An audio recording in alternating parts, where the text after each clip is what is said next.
त्यांच्या मौतीला मी औषध तांदूळ आणून शिजवले होते. अरे बापरे. इतकी परिस्थिती होती माझी आधी. 1 किलो गोड टोला आणायची, 1 किलो बेसन पीठ आणायची, इष्टमध्ये 1 लिटर राखी टाकायची, हवा मारायची, दाड्याने शेव काढायची उलीची कडीवर. मॅडम हा व्यवसाय ना रील बघून नाही तर रिअल होऊन व्यवसाय करावा लागतो. जगावा लागतो. कारण की त्यावेळेचे 2 रुपये पण खूप महत्वाचे आहेत महत्त्वाचे होते, आमच्यासाठी. बरोबर. जर कमावले नाही तर आम्हाला संध्याकाळचं मिळणार जेवण नाही. नव्हतं. नमस्कार मंडळी, गणेशवाणी या युट्यूब चॅनेलवर मी कावेरी आपले सहर्ष स्वागत करते. तर मंडळी, आजचा हा एपिसोड खरंच खास आहे, कारण की आज आपल्या सोबत आहे नाशिक मधीलच नाही तर आपल्या महाराष्ट्रातील आपल्या सर्वांच्या जिभेवर रेंगाळणारा स्वाद निर्माण करणाऱ्या आपल्या मामी भेळच्या सर्वेसर्वा म्हणजेच आपल्या श्रीमती सुमनताई डमाळे यांचं. तर मी आज तुम्हाला मामीच म्हणणार आहे. हो, हो. चालेल ना? चालेल, मी तुम्हाला आजी नाही म्हणणार आहे. नाही चाल मामीच तर म्हणते मला. सगळ्यात प्रथम मी आज यांना मामीच म्हणणार आहे मंडळी. तर मामी, तुम्ही मला सांगू शकता का कसा होता तुमचा प्रवास? मला तर तुम्ही आधी तुमचं नाव सांगा आणि तुमचं वय किती आहे ते सांगा आधी. माझं नाव सुमनबाई हा. डमाळे आणि वय असं 60-65. मामींचं वय 60-65 आहे. येतानाच त्या मला म्हटल्या होत्या की माझी तुम्ही मुलाखत घेणार आहे. म्हणजे त्या इतक्या आश्चर्यचकित झालेल्या होत्या आणि त्यांना खरोखर खूप आनंद झालेला होता. तर मामी, मला तुम्ही सांगू शकता का की हे मामी भेळ म्हणजे हा आता ब्रँड झालाय, आपल्या महाराष्ट्रातील लोक सगळे तो ब्रँड घेत आहेत, प्रत्येक ठिकाणी गेलं का मामी भेळ, प्रत्येक ठिकाणी तुमचे आउटलेट्स आहे. हो. तर हे मामी नाव कसं पडलं किंवा कशी होती याची सुरुवात या मामी ब्रँड? वेळ म्हणजे असं असतं. पहिले सुरुवातीला माझे घरवाले होते हा. आणि आम्ही दोघं नवरा बायको. त्यांनी चालू केलं, त्यांनी माझ्या घरवाल्यांनी धंदा चालू केला. पुरीचा धंदा आहे माझ्यावाला. तेव्हापासून मग मी सुरुवात केली. अच्छा, म्हणजे त्यांना मग अशी गरज का पडली त्यांना तुम्हाला? मामा म्हणायचे, त्यांना मला मामी म्हणायचे. अच्छा, म्हणजे हे आपले मामा आणि मामी झाले होते हो. तेव्हाच्या काळी मग मामा- आणि ते मामा आणि मामी असं नाव पडत गेले. हा, नाव पडत गेले. मग मामा गेले, वारले. मग त्याच्यानंतर मामी पोरांना नाव माझं गाजवलं. असं अच्छा, मुलांनी म्हणजे तुमचा हा पूर्वीपासूनचा तुम्ही व्यवसाय पूर्वीपासून होता. माझा धंदा. पण अशी काय गरज भासली किंवा काय अडचणी आल्या होत्या तेव्हा तुम्हाला हो, हा भरपूर व्यवसाय? अडचणी आल्या होत्या. जसं म्हणजे तुम्ही कसं सुरू केलाय हा? पहिले सुरुवातीपासून मी कॅन्टीन घेतलं चालवायला. त्याच्यानंतर पाठीच माल काढायची एवढा अच्छा. इष्टवर. अरे बापरे. 1 किलो बेसन पीठ आणायची आणि 1 किलो गोडचेला आणायची आणि छोट्याच्या कढईत तो माल काढायची आणि पाठी घेऊन बसायची माझी घरवाली. कॅन्टीन चालवायला गेलो होते आम्ही. तिथून सुरुवात करता मग आमचा पुरुष धंदा आहे 3 रुपयापासून. म्हणजे 1 रुपयापासून धंदा केलेला त्यांनी सुरू. हो. जो हा ब्रँड बनलाय आपल्या सगळ्यांच्या आवडीचा, तो आज एवढा मोठा झालाय. तर तुम्हाला तुमच्या म्हणजे पतीची साथ कशी मिळाली? म्हणजे मामांची साथ हो, तुम्हाला हो. कशी मिळाली? 25-7च नाही जास्त मिळाले मला. अच्छा. नाही, म्हणजे चहा पण ठेवायचो आम्ही, बिळ पण थोडीशी ठेवायचो. हा. मग मी रोज राजी कामाला जायची बाहेर. हा, हा. मग ते चहा उकळून धंदा करायचे, थोडंफार बिळ द्यायचे, काही चहा वाटायचे. मग त्याची साथच नाही मिळाली मला. मग मी सुरमळ्यातून काम करून आले का तेच 4 रुपयाचे, तेच आणखी भांडवल टाकायचे. तेच वर्षाचे 2 मुली त्या सासरी गेल्या, आता त्याचे लग्न व्हायल होते. हे 2 मुलं लहान होते. म्हणजे तुम्हाला 2 मुली आणि 2 मुलं हो, आहेत. हो. काय काय अडचणी आल्या तुम्ही काय सांगाल? भरपूर अडचणी आल्या मला, भरपूर अडचणी आल्या. म्हणजे असा एखादा तुमचा अनुभव की जो खूपच खडतर होता, की जो खडतर तुम्ही कधीच म्हणजे- विसरू नाही शकत? असं का मी माझं पती वारल्यावर मला खायला सुद्धा काही तिळभर झाले नव्हते. त्यांच्या मौतीला मी औषध तांदूळ आणून शिजवले होते. अरे बापरे. इतकी परिस्थिती होती माझी आधी. बापरे. इतकी म्हणजे ते वारले काय छटक झाले सुद्धा नव्हते माझ्या पोराला घरात. मी सांगते ना, मौतीला औषध दाण्या तांदूळ आणून शिजवले मी. तांदूळ सुद्धा नव्हते माझ्या घरात. म्हणजे इतकी परिस्थिती येत होती माझ्यावर. जे मुलं खूप छोटे, 4थीला होता, तो 3रीला होता तो मुलगा. इतकी मुलं लहान मुलींचे फक्त लग्न झालेली होती. मग त्यावेळेस तुम्हाला काही लोकांचे सहकार्य वगैरे मिळाले होते? मला फक्त गावच्या लोकांनी साथ दिली. मला कोणी भाऊ बहिणी, कोणीच. म्हणजे आपण खरंच म्हणतो ते आपल्यावर जेव्हा वेळ येते हो. तेव्हाच आपल्याला परिस्थिती कळते. हो. अशातला स्वतः मला मराठीच्या लोकांनी साथ दिली, त्याने आधार दिला मला. कोणीच नव्हतं माझं नवरा वारलं, मला कोणीच नव्हतं. माझे लेकरं एवढे होते, कोणी 3रीला तर कोणी 2रीला. तिघ मालकाने दिवस काढे आम्ही कशी. म्हणजे गरिबीतच लय गरिबीत. म्हणजे मग ते वारल्याच नंतर लोकांनी साथ दिली. बाई तू मला जाऊ नको, दुकान लावून धर, दुकान सोडू नको, तुझं हेच कल्याण करील. मग मी हॉटेल सोडणी रोज राजे सोडून दिले नाटलं. 1 किलो गोड टोल आणायची, 1 किलो बेसन पीठ आणायची, स्टोव्हमध्ये 1 लिटर राखी टाकायची, हवा मारायची आणि दांड्याने शेव काढायची उलीची कडीवर, पाटीची एवढी एवढी. मग तू 3 रुपये 5 रुपये भत्ता द्यायची मी. आणि चहा पण 50 पैसे 10 पैसे चहा वाटा. असे दिवस काढलेले मी. आणि आजचा प्रवास तुम्हाला कसा आठवतोय? आज एवढे मोठे मुलं झाले, आज परवा अर्थातच त्यांचं तुम्ही शिक्षण केलं. मामी, तुम्ही म्हटलं की पतीचं निधन झालं, तरी साधारणतः ते कधी झालं असेल आणि काय म्हणजे कशामुळे झालं असेल, नेमकं काय कारण असेल? कशामुळे म्हणजे त्यांना थोडा दमाचा पोराचा दम लागत थोडसा, हा हा. आणि थोडं शोक पाणी होता थोडसा त्याच्यामुळं. आणि मी बाहेर वड्या काढत होते आणि ते घरातून निघली, भाड्याच्या घरात राहत होती मी. ती घरातून निघले, मला म्हणजे चहा ठेव.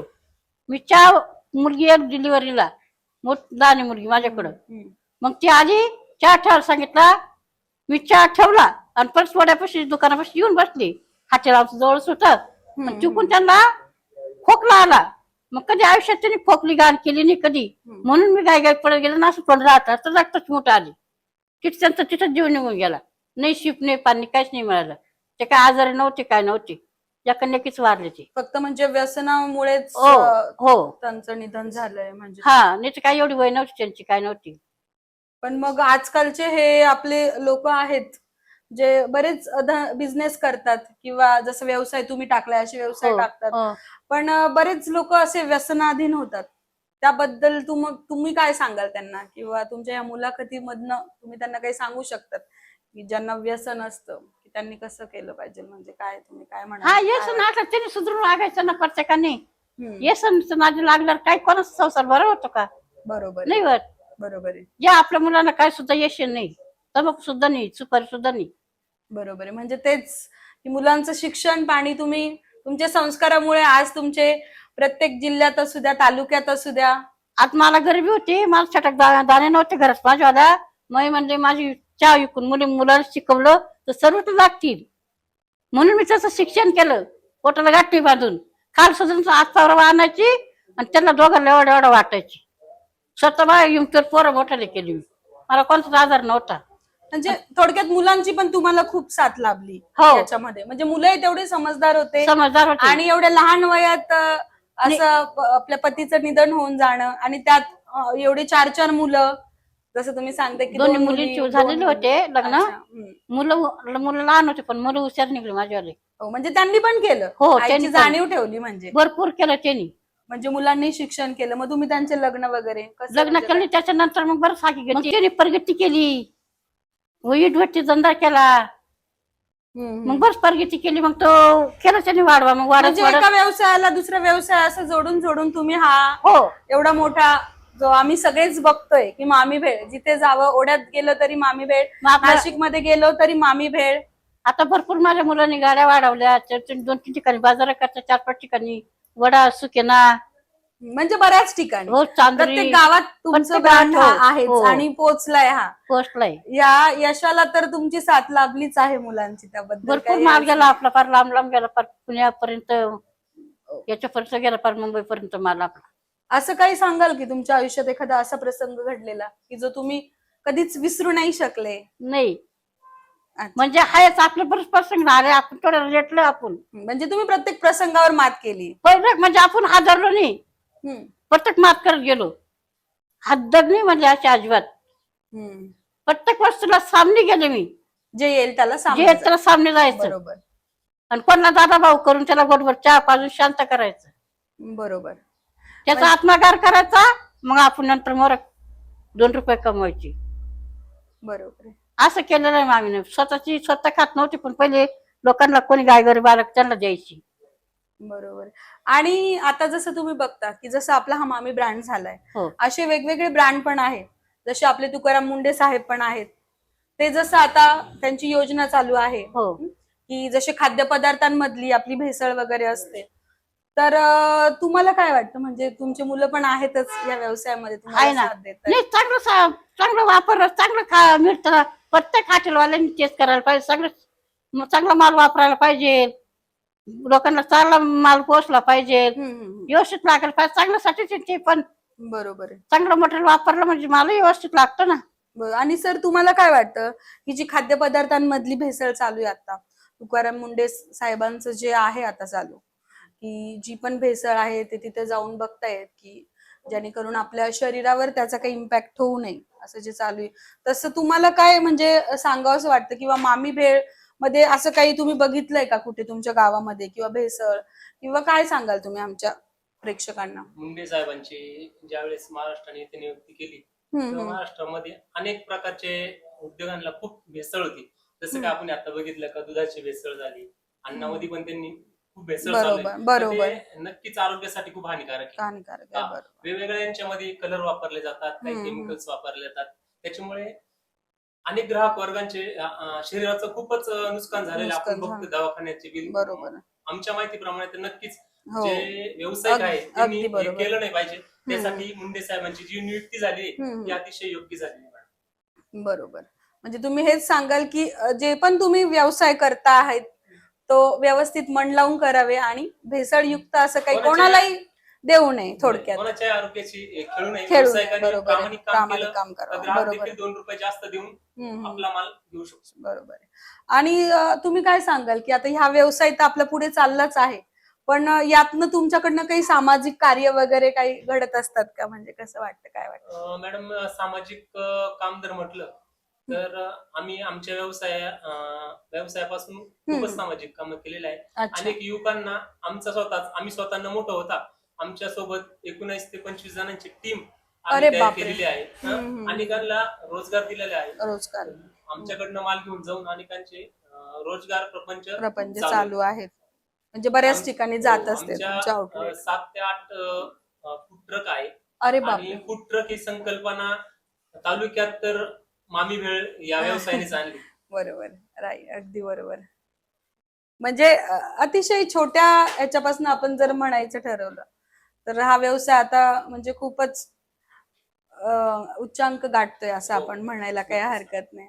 सर आम्ही आता नक्कीच एंट्री केली आहे आणि तर आम्ही बघितलं इथे शेजारीच बांधकाम चालू आहे.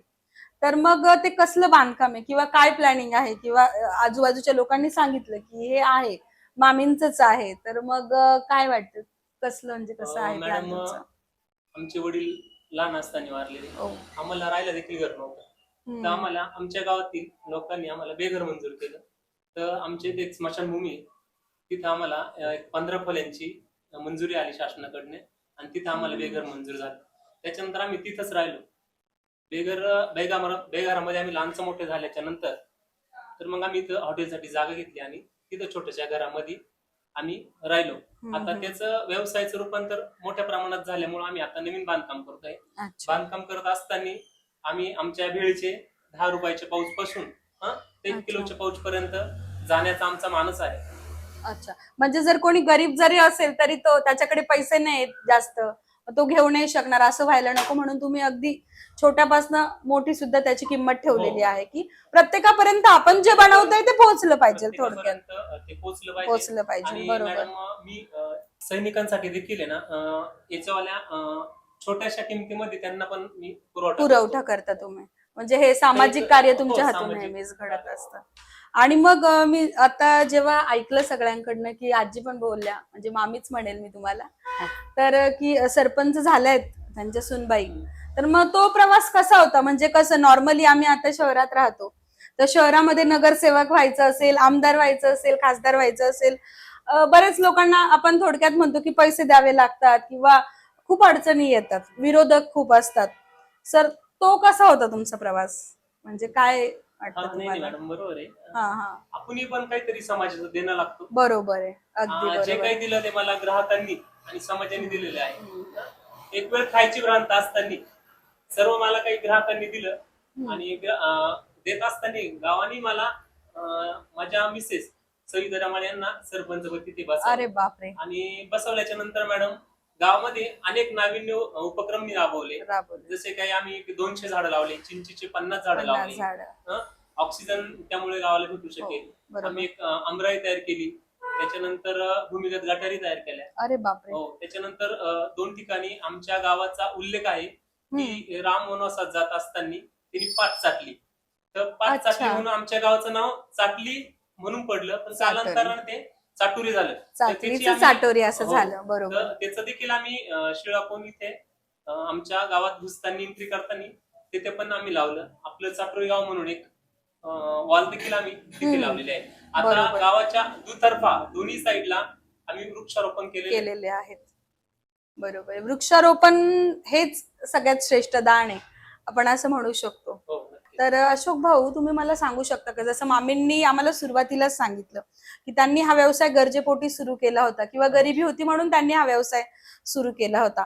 मग तुम्ही लहान होते, त्यानंतर जेव्हा तुम्ही मोठे झाले किंवा तुम्हाला कळत कळत गेलं, त्यानंतर जेव्हा आपण शिक्षण घेत असतो तर एक शैक्षणिक दृष्ट्या आपल्याला वेगवेगळ्या कंपन्यांमध्ये जावं वाटतं किंवा वेगवेगळे व्यवसाय करावे वाटतात किंवा आपण कोणाचं बघतो. मग तुम्ही हाच व्यवसाय कसं पुढे न्यायचं ठरवलं किंवा तुम्हाला काय कसं वाटलं की जेणेकरून हाच व्यवसाय मी करू शकतो किंवा याच्यावरच माझं उदरनिर्वाह वाढू शकतो पुढे? नाही मॅडम, आम्ही लहान असताना ज्यावेळेस शाळेमध्ये जायचो, आम्ही आमच्या आईचे हाल बघितले होते. आम्हाला एक वेळ जेवणाला सुद्धा तिला वेळ नसायचा, कारण की त्यावेळेचे 2 रुपये पण खूप महत्वाचे होते आमच्यासाठी. जर कमवले नाही तर आम्हाला संध्याकाळचं जेवण नव्हतं. तर असा व्यवसाय असल्यामुळं आम्ही 10वी पास झाल्याच्या नंतर तर आयटीआय जॉईन केला.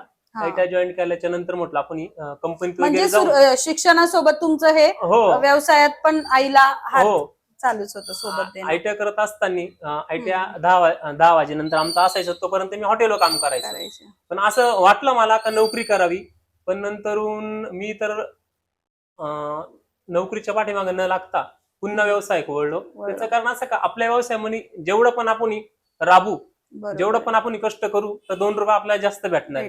मी पण युवकांना हा संदेश देईल का आपला मराठी माणूस नक्कीच व्यवसायामध्ये मागे आहे खूप, तर त्यांनी त्या व्यवसायामध्ये स्थिर होऊन नक्कीच व्यवसायामध्ये भरपूर प्रगती करता येते.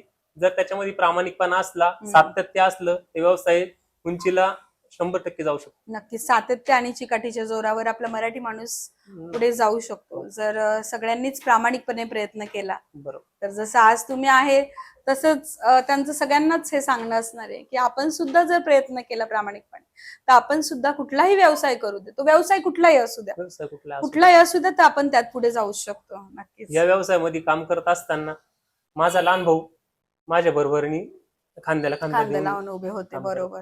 आणि बहिणींचे तर लग्नच झालेले होते, त्याच्यामुळे तुम्ही दोघांनीच हा पुढे वाढवला. आणि आता तुमचे पण मुलं साथ देत असतील याला. हो नाही मॅडम, देताना. बरोबर. भावाचं सांगायचं झालं तर तो अपंग आहे. अपंग असताना ग्रॅज्युएट झाला, त्याचं स्पेशल इंग्लिश झालेलं आहे मॅडम. अरे बापरे. त्यांनी देखील जेवढं करावं त्यांचं कौतुक तेवढं कमी आहे. नोकरीच्या मागं न लागता त्यांनी पण व्यवसाय निवडला आणि आम्ही 2 जण एका जीवानी पण व्यवसायामध्ये पूर्ण झोकून काम करतो मॅडम. बरोबर आहे. म्हणजे कष्ट आणि मेहनत हे जर आपण सातत्याने करत राहिलो तर नक्कीच कुठलाही व्यवसाय असू द्या आपण त्यात पुढे जातो. हे खरंच आज मंडळी आपल्याला शिकायला मिळाले तुमच्याकडनं. आईला असं वाटायचं का व्यवसाय कधी होतो कधी होत नाही, व्यवसायामध्ये अपडाऊन चालू असतं, तर यांनी इकडे न वळता चांगल्या नोकरीला लागून व्यवस्थित जगावं असं तिची इच्छा होती. पण आम्ही पण आमच्या आईचं नाव मामी म्हणून पुढे मोठं केलं आणि आज सगळ्या गावाच्या तुम्ही मामी झालेल्या आहेत. गावाच्याच काय, पूर्ण नाशिक जिल्ह्यात मामी मामी आणि फक्त मामी असतं. बरोबर. काय वाटतं आजी तुम्हाला? अच्छा लगता है. आजी म्हणता अच्छा लगता है. द्या टाळी. आजी म्हणता अच्छा लगता है, सब उनको मामी मामी बुलाते हैं. बरोबर ना आजी? म्हणजे थोडं थोडं आज आजी हिंदी पण शिकले. मी अशोक भाऊ तुम्हाला एक प्रश्न विचारू इच्छिते. आजकाल आमच्या जनरेशनचे जे लोक आहेत ते सगळ्याच जणांना वाटतं की मी हा बिझनेस करावा किंवा तो बिझनेस करावा. बरेच जणांची नोकरी करायची इच्छा नसते, भांडवलही असतं त्यांच्याकडे, ते भांडवल लावून व्यवसाय पण करतात, बट 1-2 महिने ते करतात किंवा 5-6 महिने करतात आणि नंतर तो व्यवसाय ते बंद करतात. तर मग असे जे आहेत आपल्या इथे, सो त्या लोकांना तुम्ही काय संदेश देऊ इच्छिता? मॅडम, हा व्यवसाय ना रील बघून नाही तर रिअल होऊन व्यवसाय करावा लागतो, जगावा लागतो. बरोबर.